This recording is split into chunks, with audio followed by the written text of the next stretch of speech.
Look at me, not as someone who's never felt pain, but as someone who walked through betrayal and came out reborn. What you do after she cheats defines the kind of man you're about to become. This is not about revenge. This is not about getting her back. This is about taking your power back. So if she broke your loyalty, listen closely. This is what you must do if she cheats on you. Step 1. Withdraw all access, not just your affection.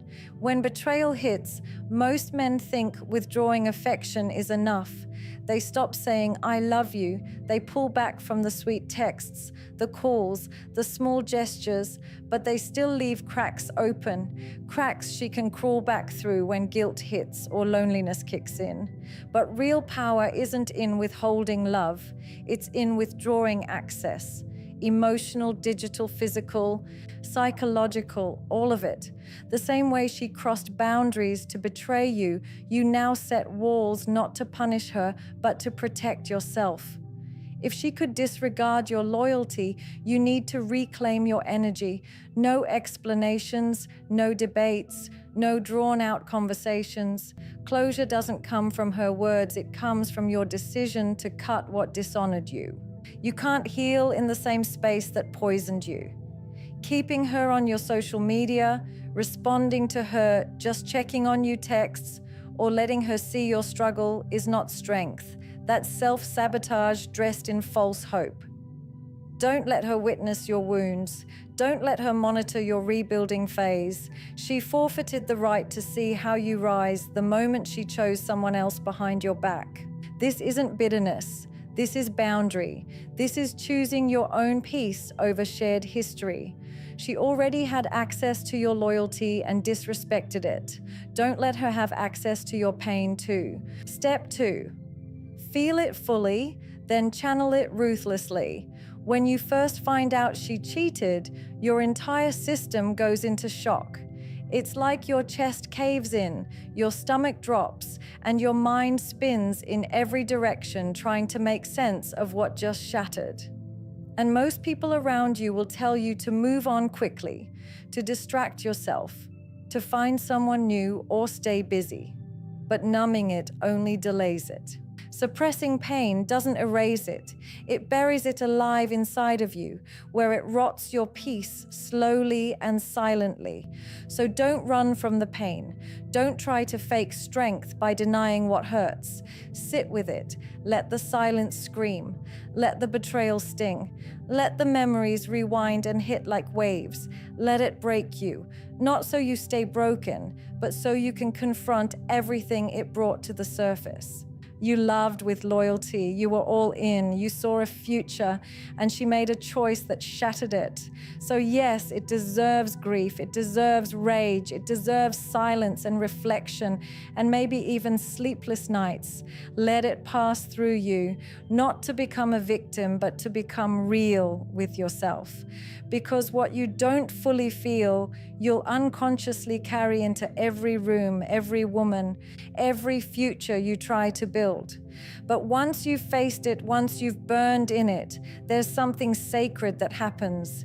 You start to rise, not in revenge, not in proving a point, but with clarity, with calm fury, with the kind of focus most men never find until they've been deeply wounded. And that's when the shift happens. The pain turns into purpose. The nights you couldn't sleep become the mornings you start working on yourself before the sun's even up.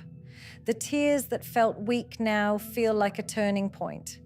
You realize you don't need her apology. You need your power. You need a mission. You need to build a version of you that can't be torn down by someone's betrayal again. Use that heartbreak like fuel. Channel it into the gym, into your goals, into your solitude, into your spiritual growth, into your self-mastery. Not to numb what happened, but to rise because it happened. Let the world wonder why you disappeared and came back with sharper eyes, calmer energy, and standards that can't be touched by shallow apologies or temporary pleasure. Step 3, reclaim your standards. Not just your self-esteem. After she cheats, it's easy to get obsessed with feeling good again. You want to rebuild your confidence. Remind yourself that you're valuable, desirable, worthy of love. And while that's important, that's only half the healing, because self-esteem is about how you feel, but standards are about what you allow. And a man who rebuilds only his self-esteem without revisiting his standards is setting himself up to repeat the same heartbreak with a different face. When you reclaim your standards, you're not just reacting to betrayal, you're redefining what you will and will not accept from this moment forward. You stop handing out loyalty like it's unconditional, and you start treating your presence like a privilege. You realize that love is not enough if it's not built on honor. You recognize that chemistry isn't a green flag, and history isn't a reason to stay. You remember that beauty can distract, charm can deceive, and words mean nothing without consistency. Reclaiming your standards means you no longer entertain women who confuse attention with affection, who think loyalty is optional, or who treat commitment like a convenience instead of a core value. You stop falling for potential, for promises, for passion that burns hot but fades fast. You look deeper. You become slower to open up, but sharper in what you see. You start checking for character over connection, for alignment over attraction, for values over vibes. This shift is where you become dangerous, not to others, but to the version of you that tolerated less because you didn't know better. You start curating your circle. You start vetting who gets your time, who earns your trust, who deserves your energy. And you no longer explain or apologize for your standards. You don't beg anyone to meet them. You don't lower them to make someone stay. You hold them high, even if it means walking alone, because now you know it's better to be alone with dignity than loved with disrespect. And once you reclaim your standards, you'll see how many people only stayed because you kept making exceptions that cost you peace. You'll start moving different, not from bitterness, but from awareness. You'll stop being impressed by surface level connection and start requiring depth, integrity, and emotional safety. Not because you're hard to please, but because you've learned. Love without loyalty is just manipulation dressed in desire. Step 4, never make her disrespect your absence. 2, when she cheated, she already disrespected your presence, your love, your effort, your belief in her loyalty. That betrayal spoke loud. But what most men don't realize is that the second wave of disrespect often happens after they leave, when they allow their absence to still revolve around her. When you beg for clarity, when you chase closure, when you leave the door open for her to explain what she did, you turn your absence into another space she can trespass. A woman who is willing to lie to your face won't suddenly become honest just because you're in pain. A woman who cheated in silence won't heal you with answers. Don't offer her a front row seat to your emotional collapse. Don't let her see you unravel. Don't hand her the satisfaction of knowing that even in her absence, she still holds control over your thoughts, your days, your healing. Disappearing physically means nothing if you stay emotionally available. And that's what many men get wrong. They stop talking, but they still post for her to see. They still scroll through her stories. They still hope she'll miss them enough to apologize. That's not absence. That's emotional orbit. That's staying energetically tied to someone who already showed you that your loyalty was disposable to her. If you want to truly protect your worth, you don't just walk away. You go silent with intention. You remove her access, but more than that, you remove your need to be seen by her. You stop explaining because explanations are for people who have the right to understand. She gave that up when she gave someone else what was supposed to be yours. And the silence you choose isn't empty. It's sacred. It's the space where you rebuild, away from the eyes that watched you break. It's the shield that keeps your healing from being turned into her entertainment.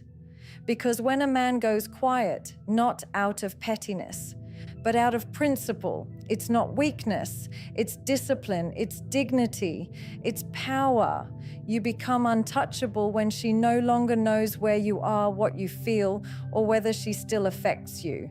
And that's where the shift happens, from broken to unbothered, from rejected to refined. You're no longer playing in her world, waiting to be chosen again. You're choosing yourself, and you're doing it in silence. Let her wonder where your energy went.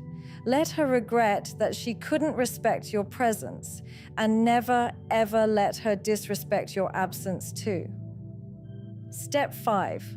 Upgrade quietly, not to prove anything. After betrayal, the most tempting reaction is to prove something to her, to others, maybe even to yourself. You want to show that you're unbothered, that you've moved on, that you're winning without her. And while that energy can feel powerful at first, it's still rooted in her. She's still the reference point. She still controls the narrative. But real growth doesn't make noise. It doesn't seek an audience. It doesn't ask to be noticed. The strongest upgrade happens in the dark, in silence, without announcements, without validation. It's when you stop performing pain and start mastering discipline. It's when you stop looking back and start creating a life that reflects your worth without needing her to witness it. When you upgrade quietly, you're not building yourself up to make her regret. You're doing it because you finally realize what you deserved all along. You're not in a competition with her next chapter. You're in alignment with your own. You don't need her to see your glow up. You need to feel your peace. You need to rebuild a man who no longer breaks when someone leaves. You stop feeding the illusion that her reaction to your healing determines its value. You let go of the need to be seen, and instead, you focus on becoming so solid, so self-contained, that recognition no longer tempts you. The gym becomes therapy. The work becomes worship. The solitude becomes sacred. You stop checking who's watching and start checking in with yourself, your habits, your vision, your peace. Upgrading quietly doesn't mean disappearing from the world. It means moving in it without explaining yourself. It means choosing depth over display. It means doing the uncomfortable, unglamorous work behind closed doors. The healing, the boundaries, the routines, the early mornings, the accountability, it's all part of the upgrade, and none of it needs an audience. When you stop trying to prove something to her, you prove everything to yourself. You no longer need closure because you've created clarity. You no longer want revenge because you've tasted evolution. And the version of you that emerges from that kind of silence is untouchable, not because he's loud, but because he's locked in. Not because he's trying to impress, but because he's done settling for less than his worth. Step 6, let this be your becoming, not your breaking.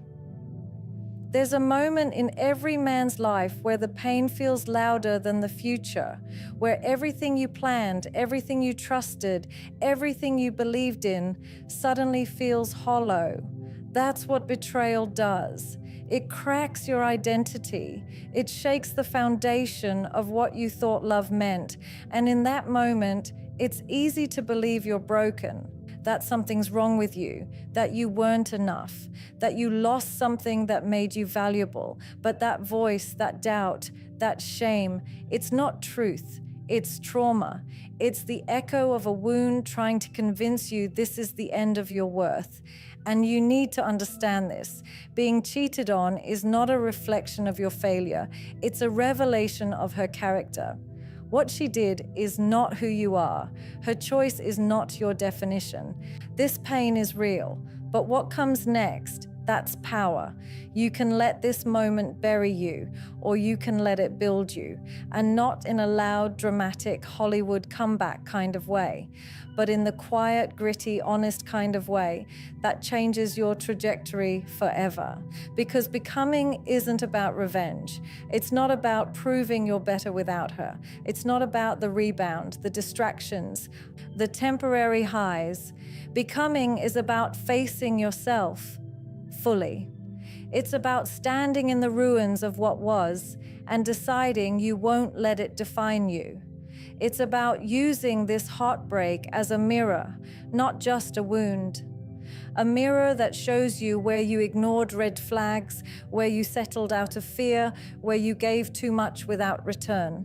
Let this be the version of you that finally outgrows the need to be chosen. Let this be where you stop chasing love that costs your dignity. Let this be where you elevate from a man who needs validation to a man who lives with vision. Not the boy who begged to be kept, but the man who now knows his worth can't be mishandled twice. Let the pain sharpen you. Let it sober you. Let it strip away your illusions so you can finally walk with clarity. You don't come back from this the same, and you're not supposed to. You come back wiser, harder to access, slower to trust, but softer in your core, because you know what it means to have loved and lost and still choose integrity over bitterness. You're not broken. You're being rebuilt. Not for her, not for anyone else, but for the man you were always meant to become when nothing else was left but you and the truth. If you've been betrayed, let me tell you this. What happened to you does not get to decide who you become. It's not the end of your story. It's the moment the story changes. You don't heal by pretending it didn't hurt. You heal by facing it, by feeling it, and by refusing to let it shrink the man you're meant to be. Walk away with silence, not rage. Upgrade with purpose, not performance. Let her absence remind you of your standards, your strength, your sacred worth. And above all, let this not be your undoing, but your unfolding. You don't need revenge. You need rebirth, and it starts now.